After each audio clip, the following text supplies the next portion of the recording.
Here's what to know before seeing Coyote vs. Acme. Or actually, why you should see Coyote vs. Acme. Because as you might have heard, there is a bigger behind-the-scenes story when it comes to this movie. In the post-COVID era of Hollywood, after studios realized they weren't going to make the type of profits they hoped from the streaming boom, there have been all kinds of controversial cost-cutting measures. These kinds of actions on the studio's part were a big reason for the strikes in 2023. In 2022, Warner Brothers announced that they would cancel the release of two upcoming movies, Batgirl and Scoob: Holiday Haunt. The movies were already deep into production, with many sources saying Scoob was nearly finished. But Warner Brothers believed it would be a better financial decision to cancel their release and instead claim a loss using them as a tax write-off. At the time, Warner Media was merging with Discovery to form Warner Brothers Discovery. People weren't happy about these movies being shelved, but generally they assumed it was a one-time casualty of a corporate merger, rather than a new financial strategy for the studio. But the very next year, Warner Brothers announced they would do the same exact thing to Coyote vs. Acme. They would not release the film and claim a tax loss of $30 million.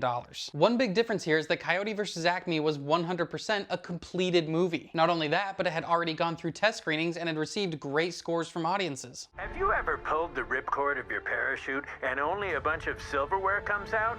It's not your fault. According to reports, it tested in the same range as movies like Argo, which won Best Picture in 2012, the first two Deadpool movies, and the first Conjuring movie. It was reported that the director, Dave Green, and his crew had done everything that was asked of them. They had been on time, they had stayed on budget, and they delivered what was shaping up to be a crowd-pleasing movie. Acme has knowingly been making dangerous products.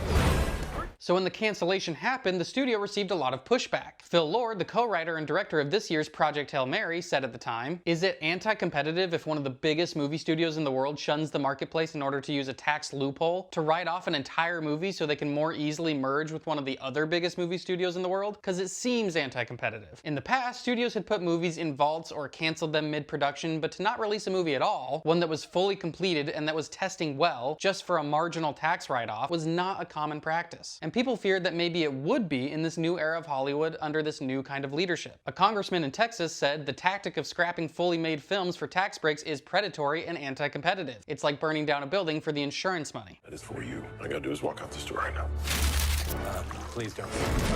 After all that pushback, Warner Brothers said they would try to sell the movie to other studios, and most of them showed interest. But WB ended up rejecting bids from Netflix, Amazon, and Paramount because they didn't think they were high enough. Warner Brothers reportedly wanted at least $70 million because that's what it cost to make the movie. In 2025, Coyote vs. Acme was finally sold to Ketchup Entertainment, who had also distributed another recent Looney Tunes related movie produced by Warner Bros. And so Coyote vs. Acme is finally releasing, and it currently has a 96% Rotten Tomatoes score with 109 reviews. If you've watched my videos for a while, you may know how I feel about using Rotten Tomato scores to justify movie-going decisions, but 96% with over 100 reviews is a phenomenal critical reception. So what is the movie actually about? You might be familiar with the old Looney Tunes characters Wile E. Coyote and the Roadrunner. The running gag between these two is that Coyote is always trying to catch the Roadrunner so he can eat him, but instead of hunting like a normal predator, Coyote comes up with elaborate plans to try and catch Roadrunner.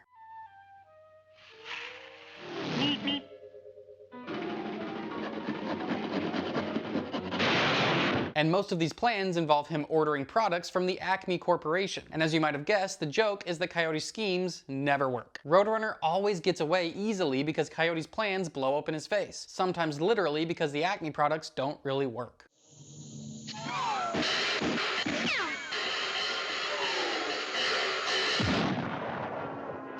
In 1990, a writer named Ian Fraser published a satirical article in The New Yorker called Coyote vs. Acme. The article reads like a court document where a lawyer representing Wile E. Coyote argues that the Acme Corporation owes Coyote compensation for personal injuries, loss of business income, and mental suffering. People had been trying to adapt the idea into a movie as early as 1998, but the form it finally took was a live-action animation hybrid. Some of the most famous movies in this category would be Who Framed Roger Rabbit and Space Jam, which also featured the Looney Tunes.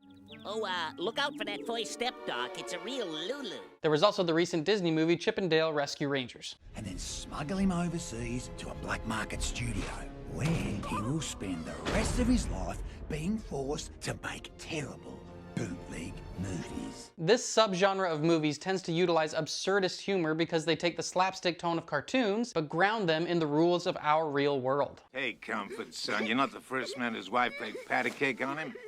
Not my Jessica, not patty cake. And I can't imagine a better premise to apply those ideas than a courtroom drama in which a cartoon character is filing a lawsuit for all the damage that's been caused to him as a cartoon. Guys, you ready to show what you got?